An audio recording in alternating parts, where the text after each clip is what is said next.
Hello दोस्तों, आपका अपने चैनल ABC कंपटीशन में स्वागत है।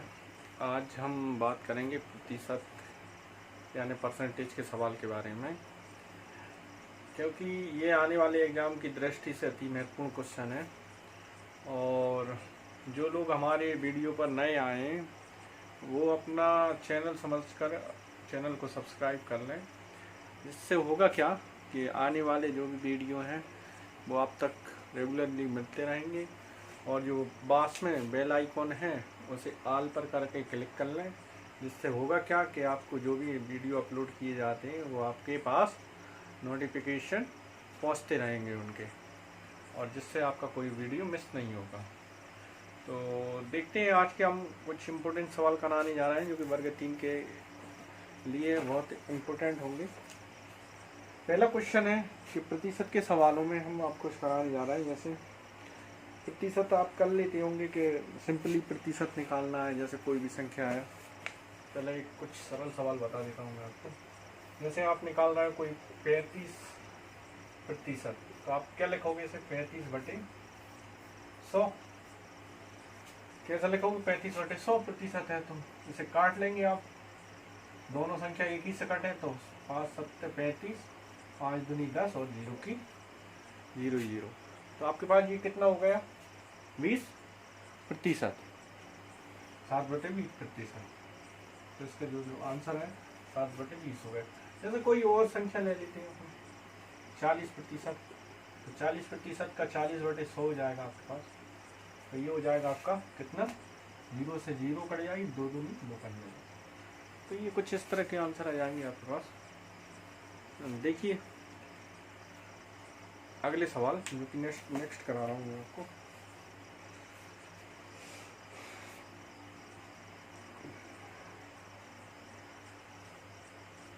ये तो क्या हो गया, आपको प्रत्येक साधारण भिन्न को व्यक्त करने के सवाल हो गए। और अगर आपको प्रतिशत भिन्न का में व्यक्त करना है तो आप कैसे करेंगे?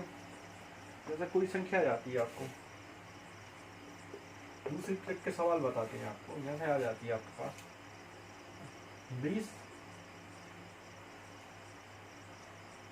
20%, तो दशमलव भिन्न में करना है आपको। तो 20% का 20/100, 1 0 से 1 0, 1/5। ठीक, तो भाग नहीं जानी 0.2 यानी 4.2 हो गए। कुछ इस तरह से ही और देख लेते हैं आपके पास सवाल।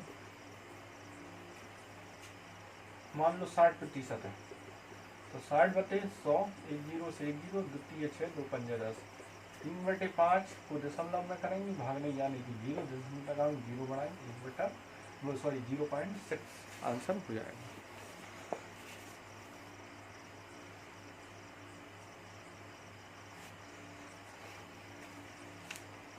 देखिए अगला सवाल, कुछ इस तरह के सवाल भी आते हैं।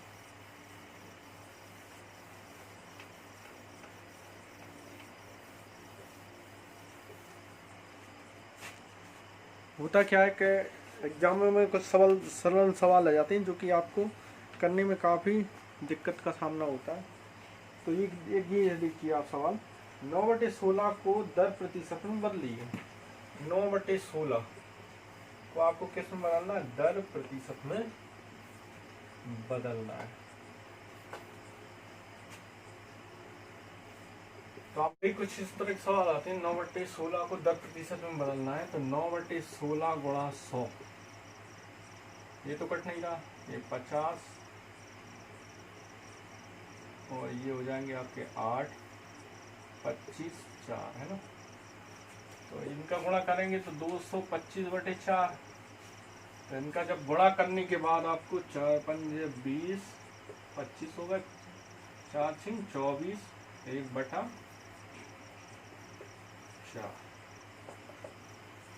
ये आपका आंसर आ गया है ना। अब देखिए कुछ इस तरह के सवाल भी आते हैं कि 48 का कितने प्रतिशत 6 है। तो आपको कुछ इस तरह के सवाल आएंगे, जैसे 48 का कितने प्रतिशत 6 है। प्रतिशत लिखा होगा यहाँ, है ना।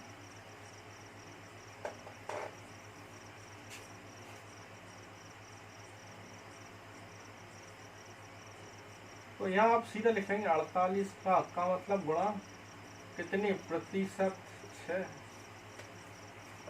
पक्षांतर कर लो, जो भी कट रही है, काटना हो तो काट लो आप।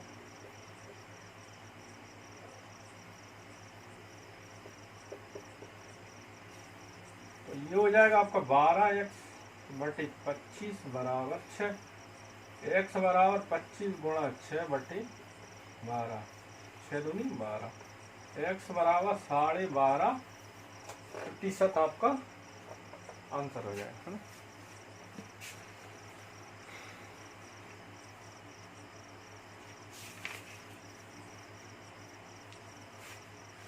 देखिए कुछ इस तरह के सवाल आते हैं जो आपके एग्जाम में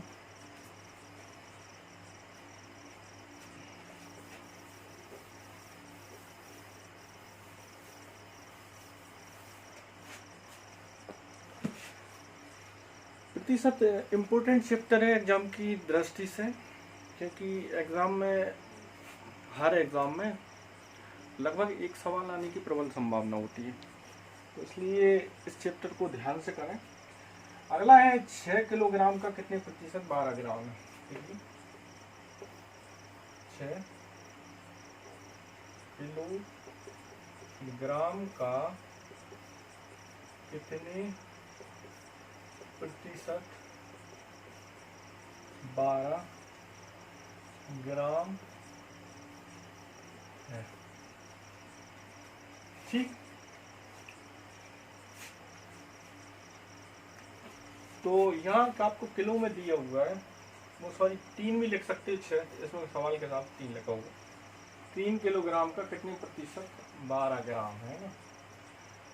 तो आप किलो को, 3 किलो है तो 3000 ग्राम, कितने प्रतिशत, कितना है 12 है, 2 जीरो से 2 जीरो, 30x बराबर 12, x बराबर 12/30, 6 दूनी 12, 6 पंजे 30, x बराबर 2/5।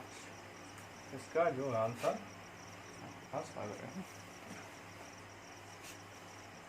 और शॉर्ट में चाहो तो शॉर्ट में भी लिख सकते हो, जैसे अगर आपको मैच नहीं कर रहा तो भाग नहीं जाने का 0 दशमलव लगाया, 0 बराबर 5 चौको। ठीक,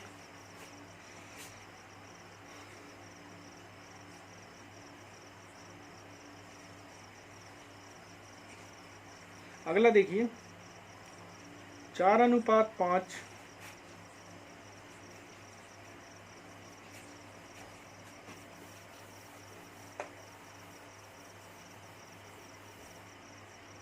देखिए अगला 4:5 बराबर कितने प्रतिशत है। तो ये सिंपल है आपका सवाल। तो 4/5 इंटू 100, ऐसा लिख लीजिए 4/5 बराबर x प्रतिशत।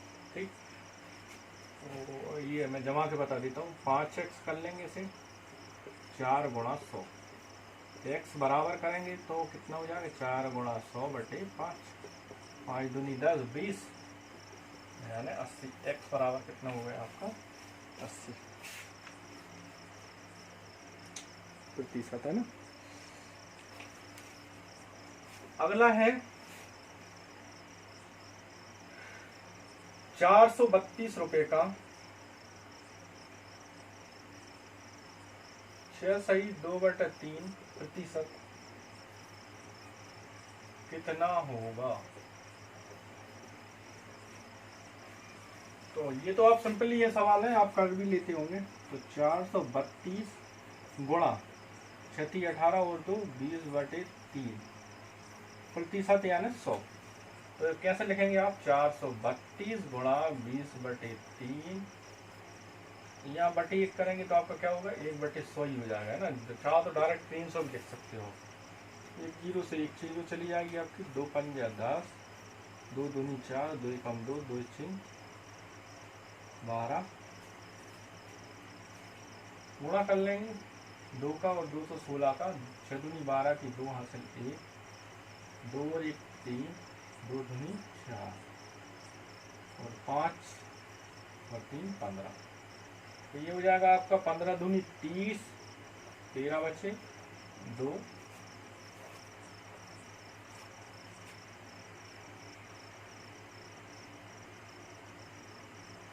15 8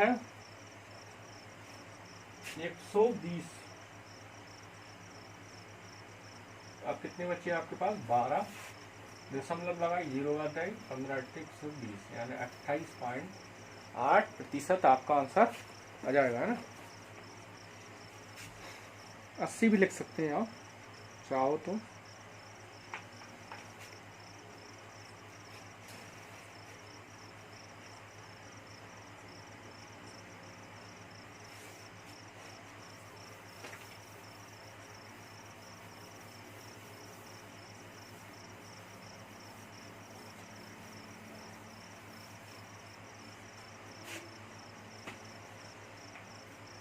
अगला देखिए, अच्छा सवाल है। किसी भिन्न के अंश में 10% की वृद्धि तथा हर में 12% की कमी कर देने से 15/64 प्राप्त होता है, तो वह संख्या क्या है? देखिए, किसी संख्या में अंश में 10% यानी 110%, ठीक, और हर बार मान लेंगे अपन या भी मान सकते हैं। इसमें कितनी आपकी 12% कमी यानी 88% करने से कितना हो रहा? 15/64 हो रहा है। तो आप प्रतिशत तो रहने देंगे, कोई दिक्कत नहीं, काट दो यार। 15/64 प्राप्त होता है, तो भाई वैल्यू क्या होगी? ठीक है, सिंपल सवाल है, आप सबकी कर सकते हैं इसे। x/y बराबर 15/64 इंटू बराबर के उस तरफ जाएंगे तो 88/110। तो ये आप काट लीजिए, 5 3 15, 5 दूनी 10, 5 दूनी 10, 4 से ये काट लेंगे आप, 4 एकम 4, 4 5 24, 4 दूनी 8, 4 दूनी 8, 22 से 22 कट गए। तो आपके पास x/y बराबर आ गए 3 सही 16, ठीक। तो ये आपका आंसर आ गया। अगला सवाल देखिए,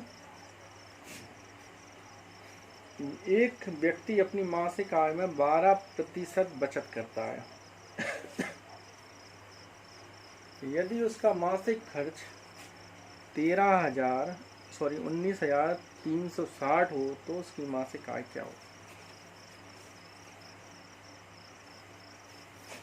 अच्छा सवाल है, लिख देते हैं चाहे आपको समझ में ना आ रहा हो तो।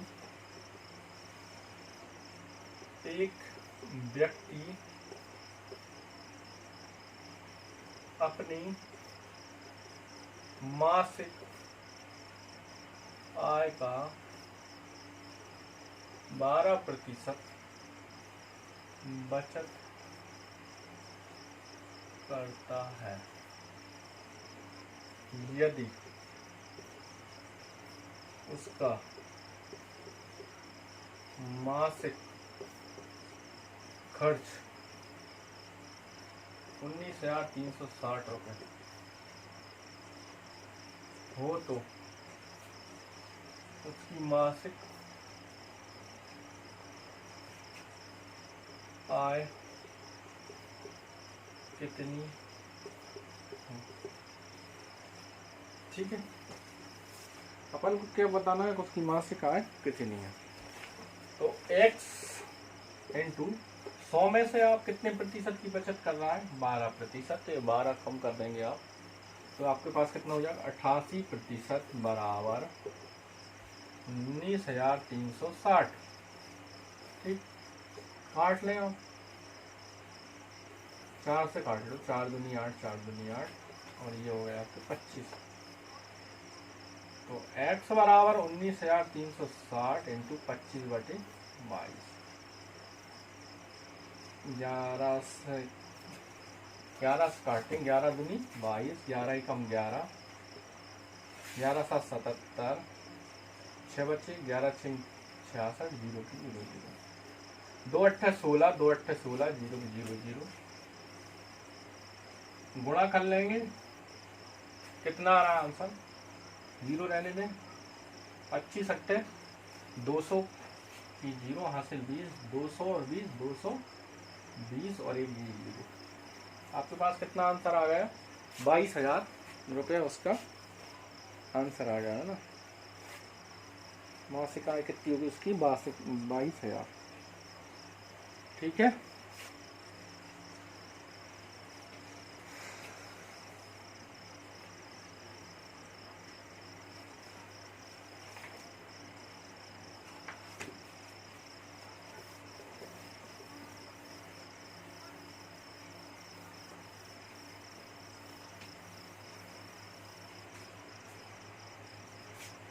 अगला है, एक मेज में अंकित मूल्य में 8% की कटौती करने से उसका मूल्य 4,600 है, तो उसका अंकित मूल्य कितना होगा?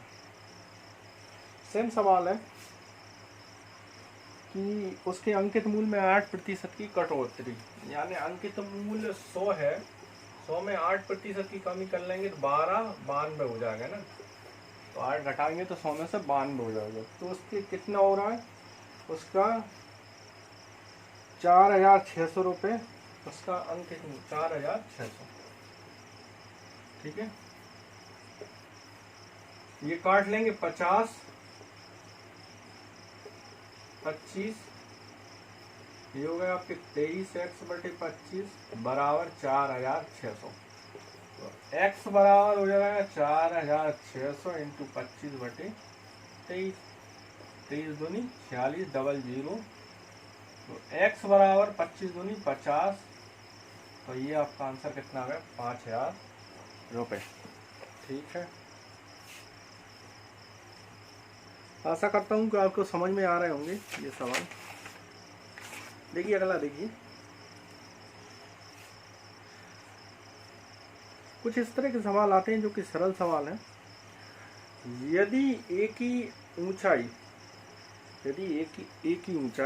बी की ऊंचाई की 20% कम है, तो बी की ऊंचाई ए की ऊंचाई की कितनी प्रतिशत है?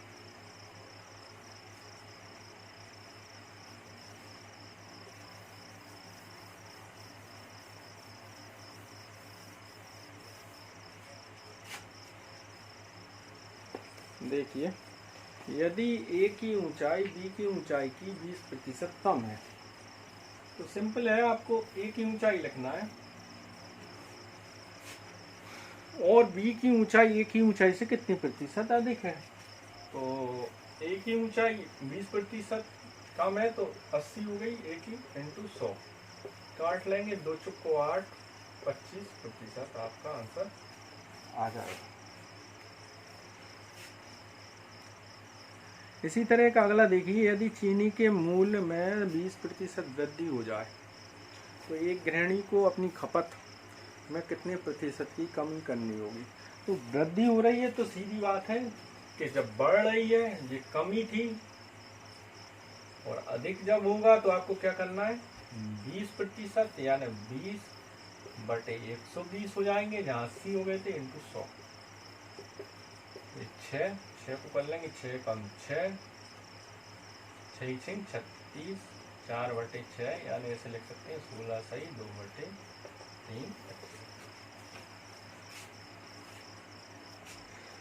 अगला देखिए, चीनी के मूल्य में 10% की कमी होने पर उसकी खपत में कितने प्रतिशत वृद्धि करनी होगी कि इस मद में कोई खर्च में परिवर्तन ना हो। तो कमी है, तो अभी भी आपको मैंने बताया था कमी के लिए क्या होगा। 10% कमी है तो 10, 100 में से 10, 90 इंटू 100। 0 से 0 ही 0, 9 एकम 9, 9 एकम 9, ये आपका आंसर आ जाएगा ना। 11 सही 1/9%। ठीक है।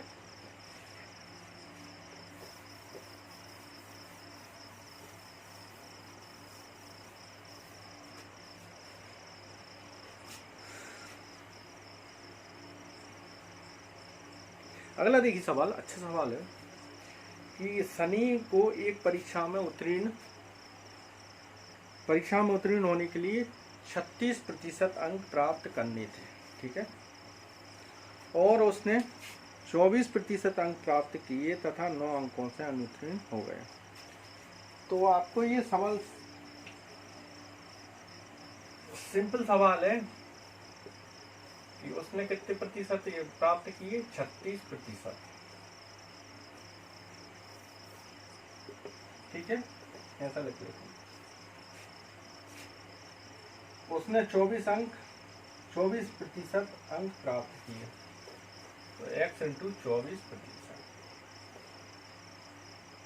ठीक है, तथा 9 अंकों से अनुत्तीर्ण हो गया। तो इनका क्या करेंगे, अधिक हो गया, यानी 9 अंकों से क्या हो गया, वो अनुत्तीर्ण हो गया, यानी फेल हो गया। तो इन दोनों को घटा लेंगे आप, कितना होगा, तो x इंटू 12% बराबर 9, 12x बटे 100 बराबर 9, x बराबर 9 इंटू 100 बटे 12, 3 त्रिका 9, 3 चौको 12, 25, x बराबर 75, आपका आंसर आ जाएगा, ठीक है। यानी पूर्णांक कितने का था, तो आपको पूर्णांक हो गया 100 अंकों का पूर्णांक था।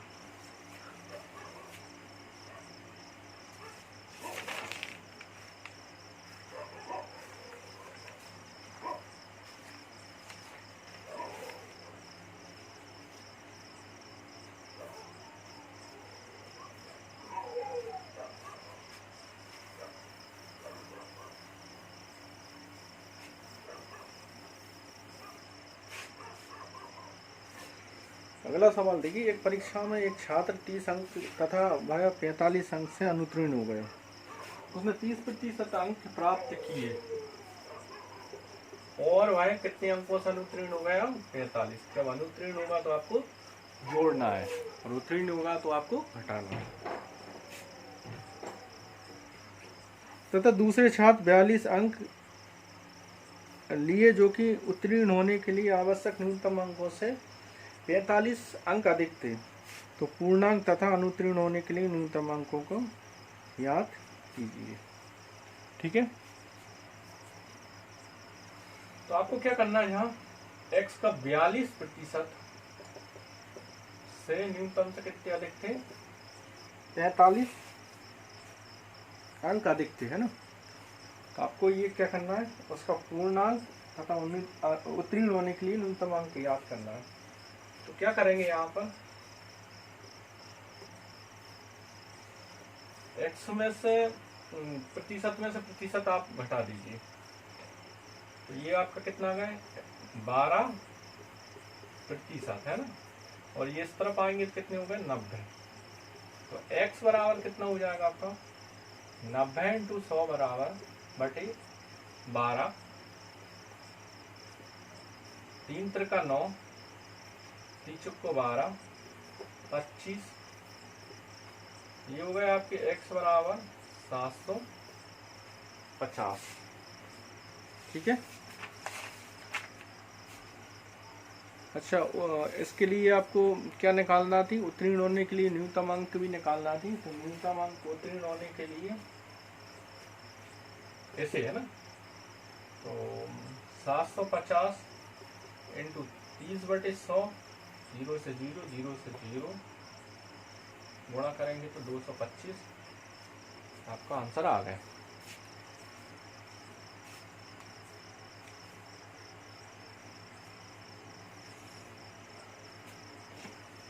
ठीक है, आज के लिए बस इतना ही। नेक्स्ट वीडियो में फिर मिलते हैं हम, पार्ट नंबर अगला लेकर। Thank you.